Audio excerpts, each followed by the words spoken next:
escutando, Solange? Então, muito bom dia. Vamos dar seguimento ao nosso estudo da Bhagavad Gita. Então, até aqui, né, no capítulo 2, a gente vem vendo os versos onde Krishna ele traz o ensinamento a respeito da natureza do Atma, a natureza do espírito, ok? A gente vai entrar aqui no momento onde ele volta dessa contemplação do espírito para a implicação ética disso.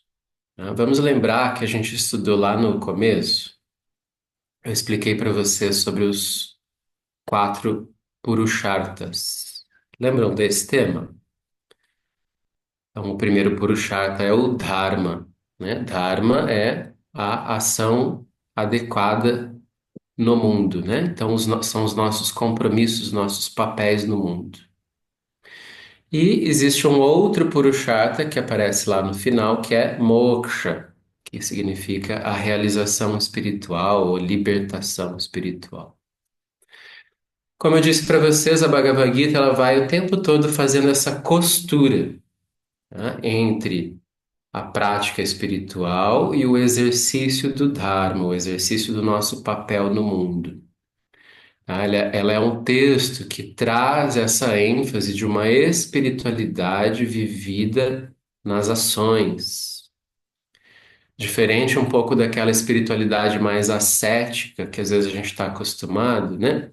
De que uma pessoa, para vivenciar, né, o espírito, ela precisaria assim se retirar das ações no mundo e ficar assim numa imersão meditativa, num desligamento das atividades, né? A gente muitas vezes tem isso muito presente no nosso imaginário, de que a realização espiritual ela vem de um retirar-se das ações cotidianas.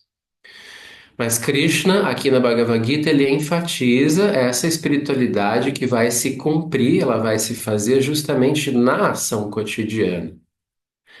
Por isso, o tempo todo ele vai fazendo essa costura entre moksha e dharma. Por isso, aqui a gente vai ver novamente que, depois de falar um pouco a respeito da natureza do espírito, né, que é o tema de moksha, tema da metafísica, ele traz de volta a implicação disso para as nossas ações, para o nosso cumprimento do Dharma, nosso papel no mundo. Ok? Então vamos seguir com o texto. Eu vou compartilhar aqui a tela.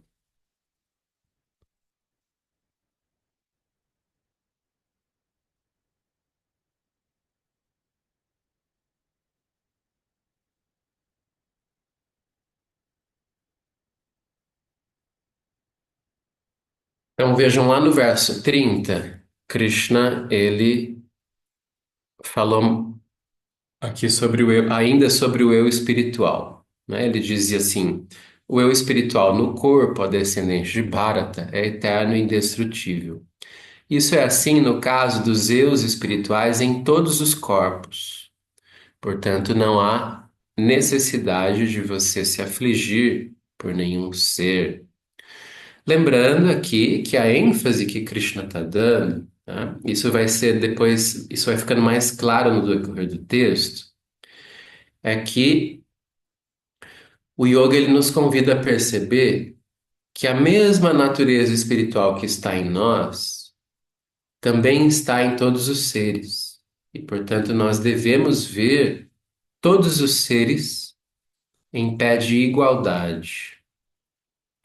Tá? Embora do ponto de vista material possam existir hierarquias, né? Nós criamos hierarquias em relação aos seres do ponto de vista material, né? Como, por exemplo, na sociedade humana, é muito comum a gente achar que, por exemplo, uma pessoa rica e famosa é mais importante do que uma pessoa pobre e não destacada socialmente. Ou para nós é muito comum a gente considerar que um ser humano é mais importante do que um animal ou do que qualquer outra outro ser vivo na natureza, né?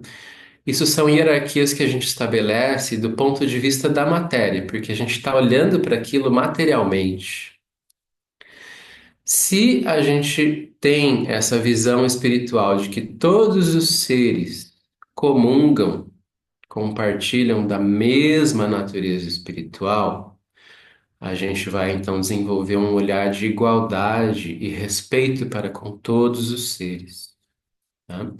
Isso vai ser muito enfatizado aqui na Bhagavad Gita, porque dessa visão metafísica surge um princípio ético, né? O que que é essa visão metafísica? De que há a mesma natureza espiritual em todos. E qual que é o princípio ético que surge disso? Portanto, todos devem ser tratados com igualdade e com o mesmo respeito, ok? Agora, é claro que aqui Krishna ele está relacionando isso também com esse contexto onde o Arjuna ele estava confuso sobre o dharma que ele deveria cumprir naquele momento específico de combater a injustiça, cumprindo ali, né, aquela guerra. Então, Krishna, obviamente, ele vem descrevendo a natureza do eu espiritual, ajudando o Arjuna a entender que ele também não precisa se lamentar por aqueles seres que ali estão, né, porque espiritualmente, né, todos esses seres, eles continuarão existindo. E aí, então, ele segue no verso 31, fazendo novamente esse apelo para o Arjuna seguir com o cumprimento do seu dharma, o cumprimento do seu dever de combater a injustiça, né?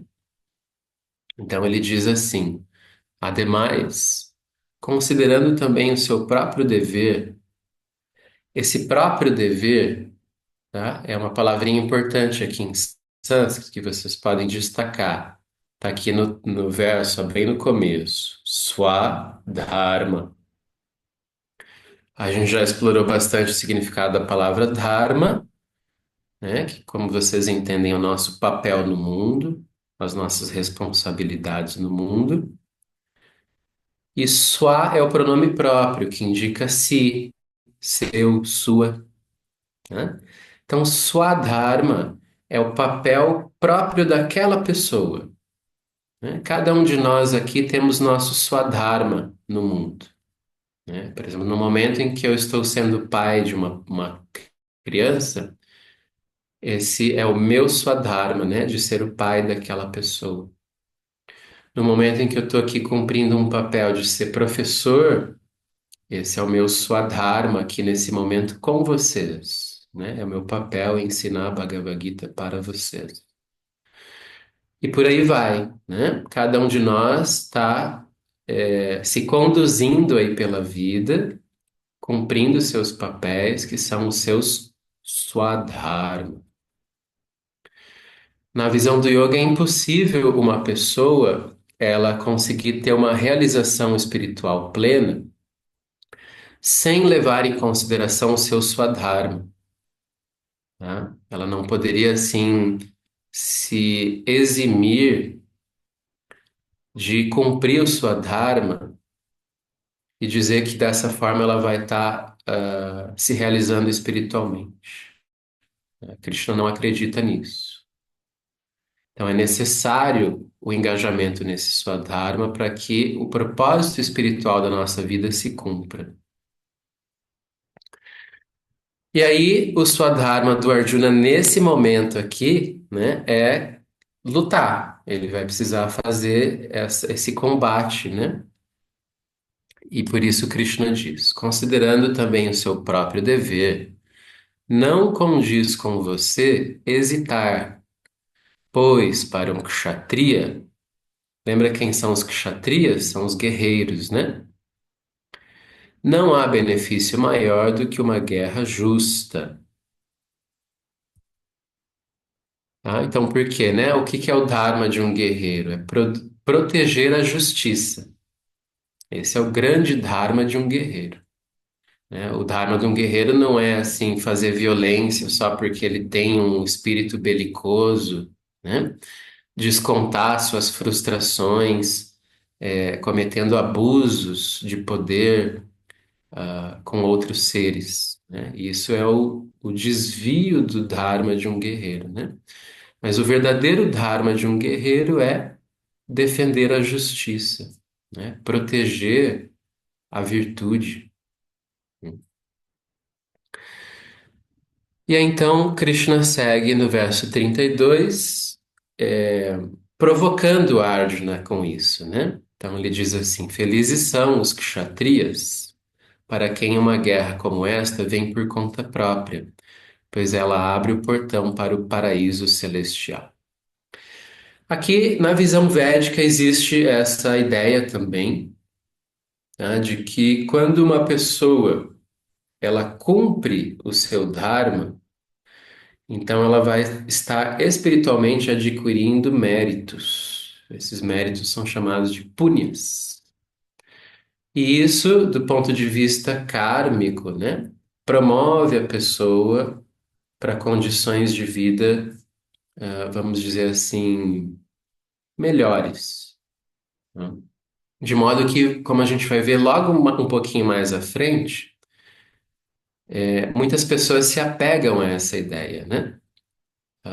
Muitas pessoas no mundo, elas fazem boas ações, elas fazem, por exemplo, caridades, ações benevolentes e coisas assim, com apego ao fruto, né? Então, quando a pessoa ela faz caridade ou benevolência com apego ao fruto, ela está, na verdade, querendo desfrutar, né, do bom karma que ela está adquirindo com isso.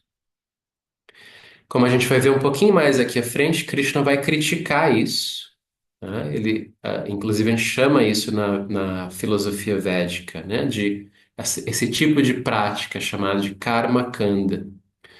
Tá? A pessoa ela faz ações boas, ações virtuosas, caridosas, benevolentes, com apego ao fruto. Porque ela sabe que ela vai adquirir bons karmas e aí ela vai poder desfrutar disso. Mas Krishna aqui vai falar sobre a pessoa fazer esse tipo de ação benevolente sem apego ao fruto, né?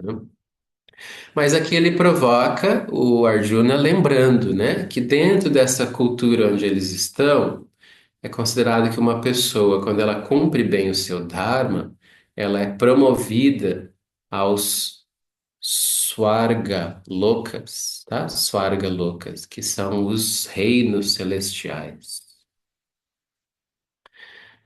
E aí então ele segue dizendo: Portanto, se você não lutar nessa guerra justa, estará desviando-se do seu dever e honrada posição, e estará incorrendo em pecado. Então aqui é bem interessante nesse verso, né? Porque Krishna, ele demonstra que o erro, ele muitas vezes está na omissão, né? Ele não está na ação, ele está na omissão. Então, o que que a gente tem, né? O Arjuna, primeiro, ele está ali questionando: eu acho que eu não devo fazer essa guerra. Por quê? Porque a guerra implica numa violência, e se eu cometer essa violência com as outras pessoas ali, né, do outro exército, que muitas delas são queridas para mim, são minha família, se eu incorrer nessa violência, eu estarei cometendo pecado. E Krishna inverte isso, ele vai dizer assim: não, Arjuna. Se você se omitir do seu dever de lutar pela justiça, essa omissão, isso sim é o pecado. Viu? Então, essa é uma reflexão interessante que vale para a gente, né? Em muitos momentos a gente tenta não se envolver com coisas pensando assim: se eu me envolver com essa complicação aqui, né? Eu vou complicando a minha vida junto, né? Mas muitas vezes, e veja como Krishna diz aqui, né? Ele coloca ali no verso anterior, quando a guerra chega por conta própria.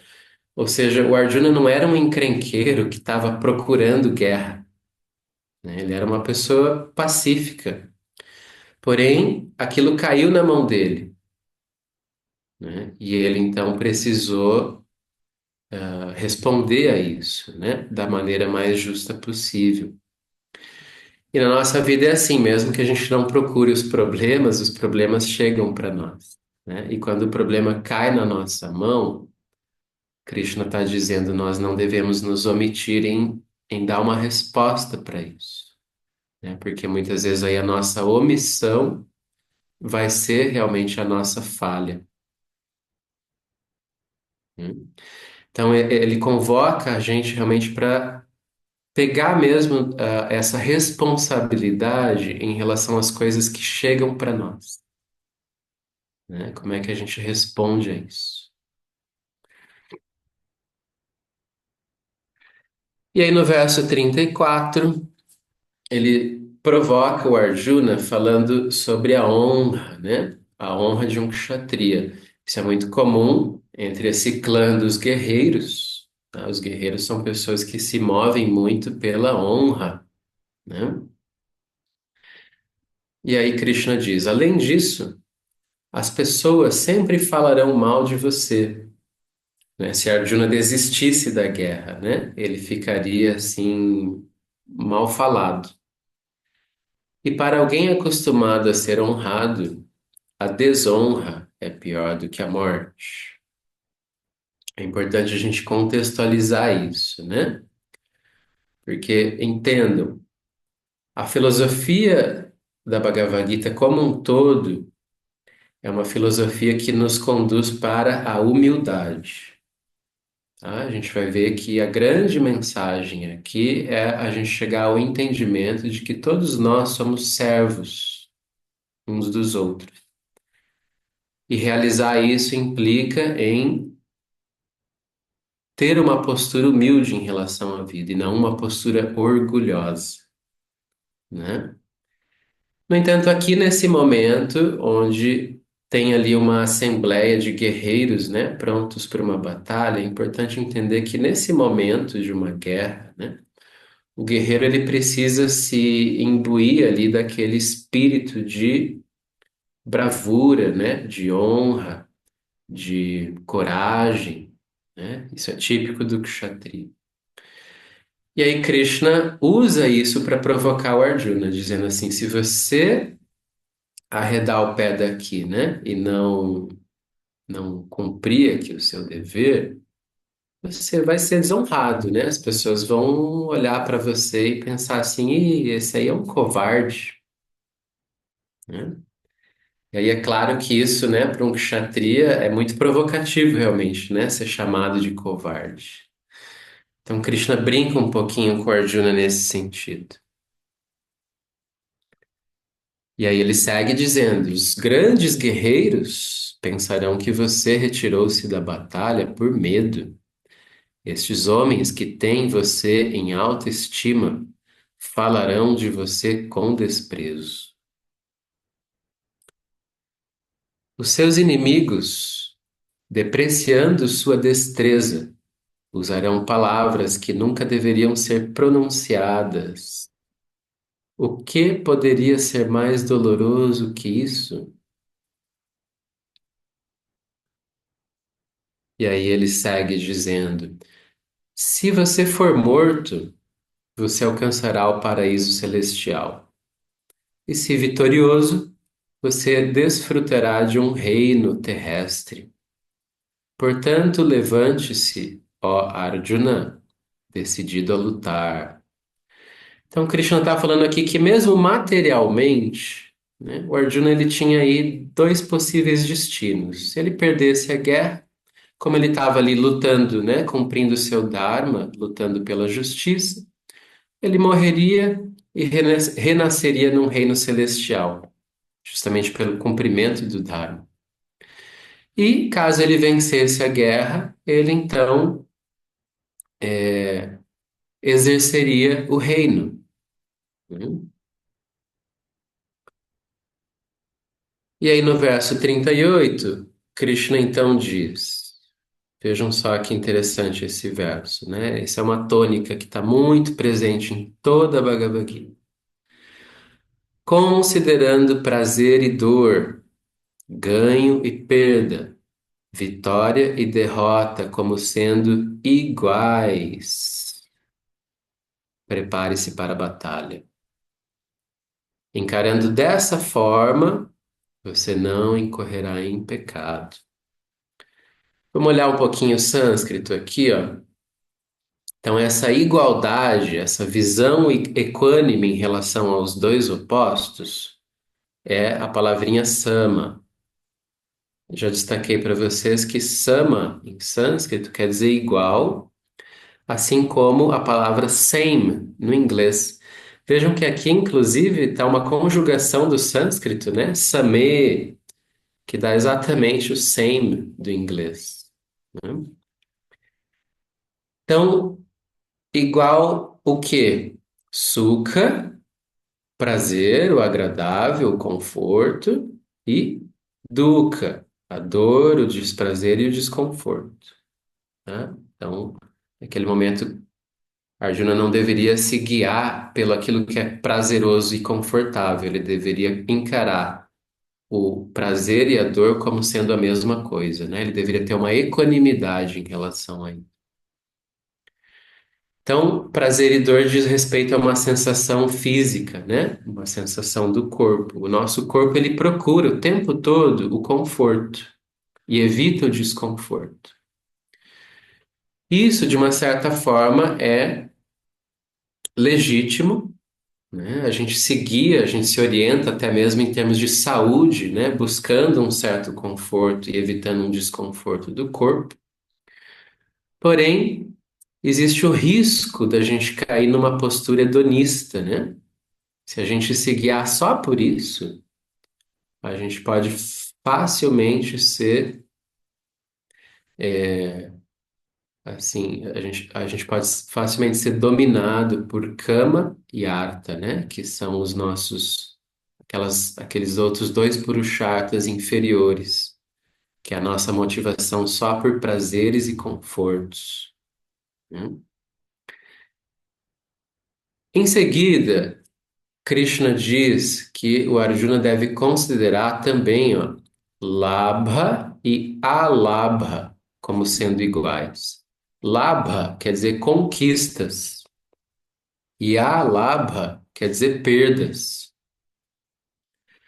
né? Então, quantos de nós, né, a gente vive a nossa vida levando muito, muito em conta a ideia assim de conquistar as coisas, né, adquirir as coisas.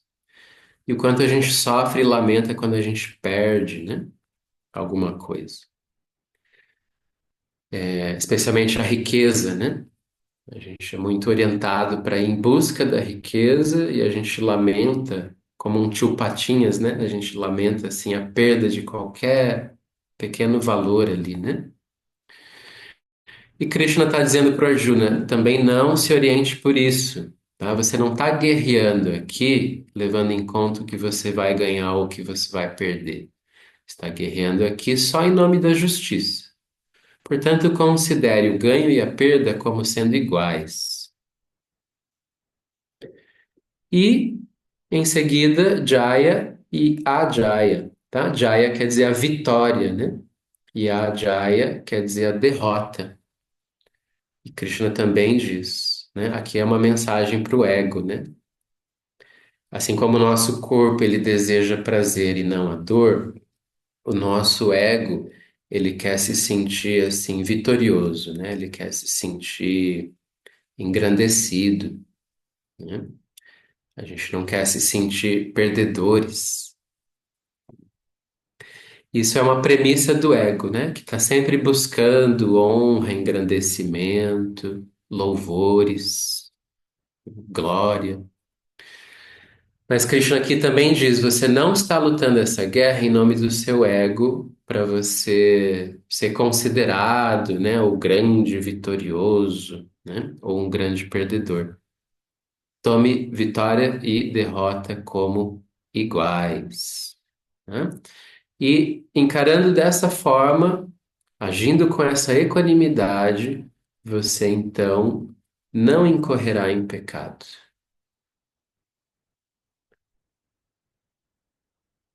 E aí, o que acontece? Aqui no verso 39, a gente vai ter essa virada aqui do ensinamento.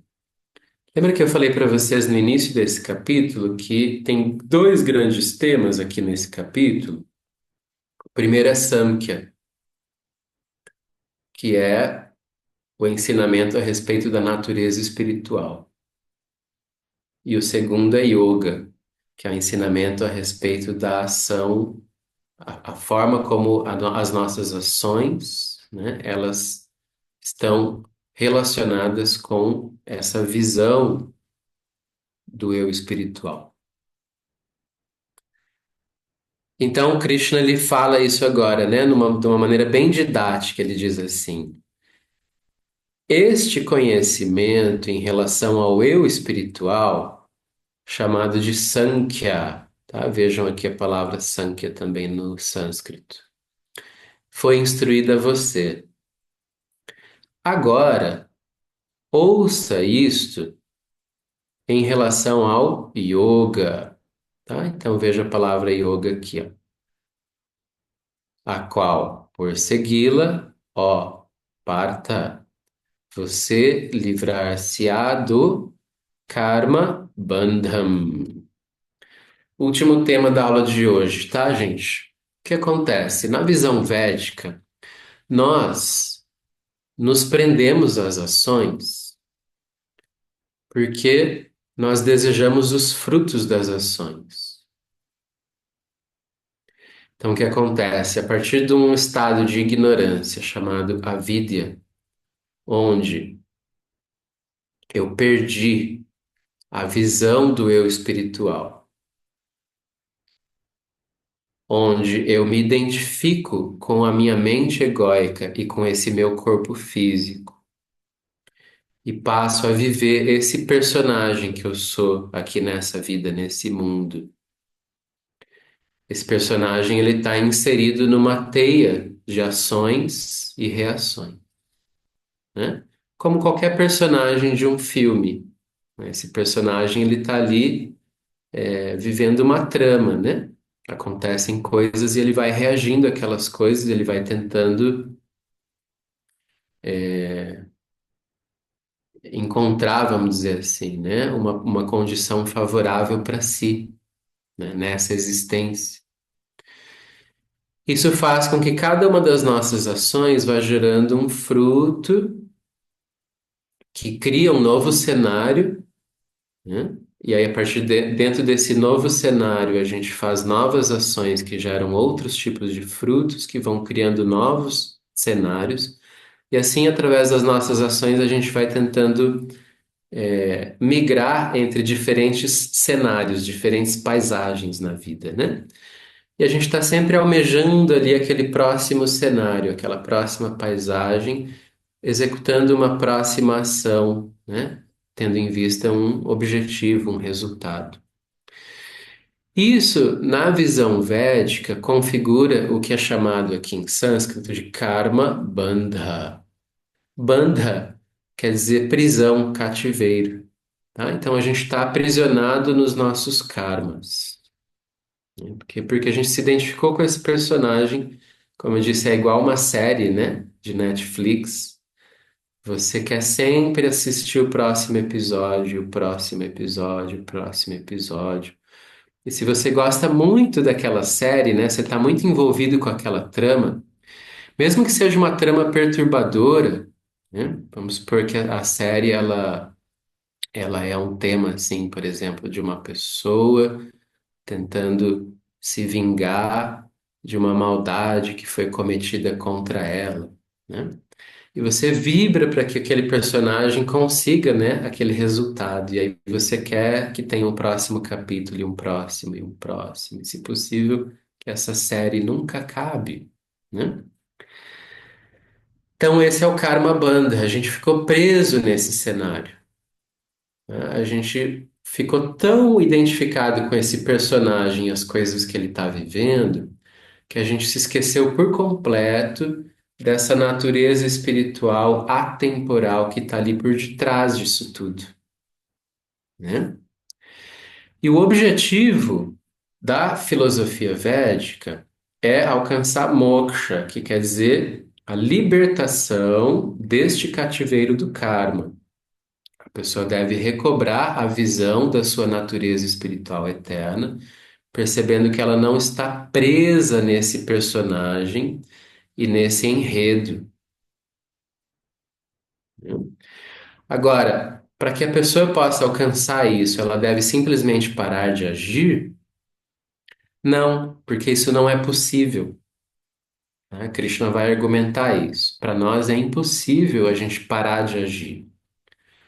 O que a gente deve parar é o nosso apego aos frutos das nossas ações, tá? As nossas ações elas devem começar a migrar de ações egoístas ou egocentradas para ações onde a gente está considerando o bem comum, o Dharma, e essas ações, tá, elas podem se tornar yoga.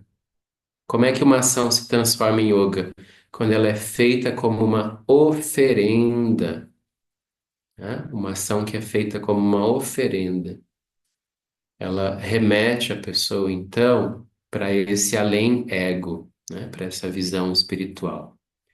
E é isso que Krishna vai começar a ensinar o Arjuna aqui agora, tá? Por isso ele diz que ele vai passar do ensinamento de Samkhya, a contemplação do eu espiritual, para o ensinamento de Yoga, como agir no mundo, considerando a sua ação como um ato de oferenda. Ok? Então concluímos a aula de hoje. Se vocês tiverem alguma pergunta, alguma questão, compartilhar.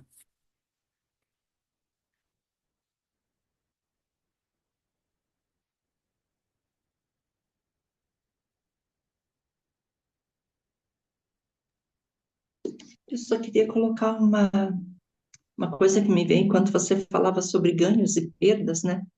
Às vezes uma perda nos ensina muito mais do que um ganho. Sim, Então não sim, foi uma perda. Na verdade, não existem perdas e ganhos, né?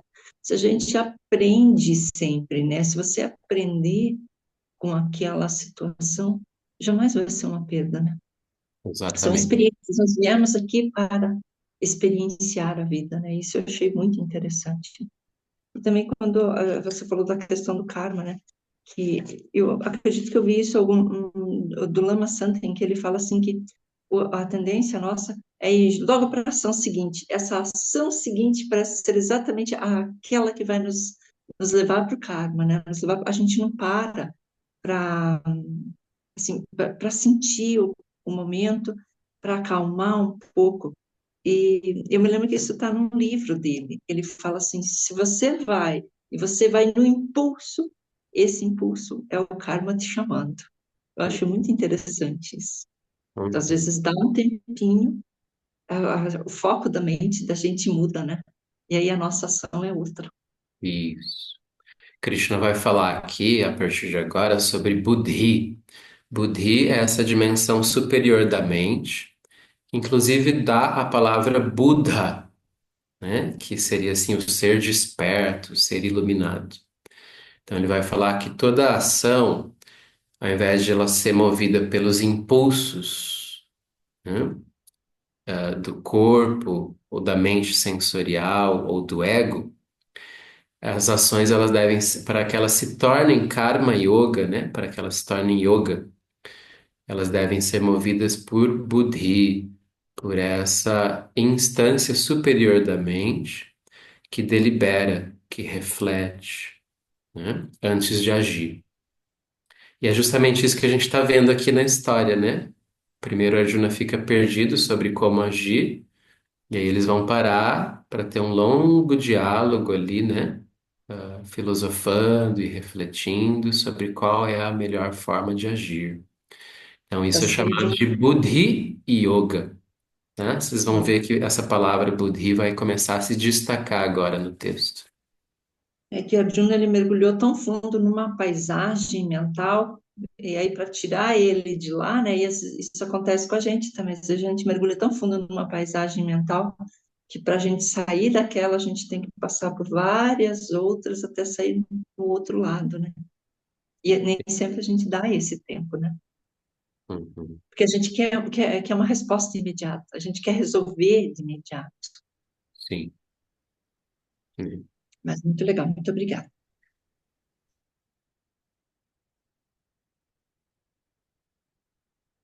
Ok, gente? Mais alguma questão? Podemos encerrar? Então, tá bom. Então, seguimos na próxima quarta-feira. Damos continuidade à aula. Tá bom? Uma boa semana, um bom feriado. Tchau, tchau. Obrigada. Tchau. Obrigada, Mar. Tchau, tchau, obrigada.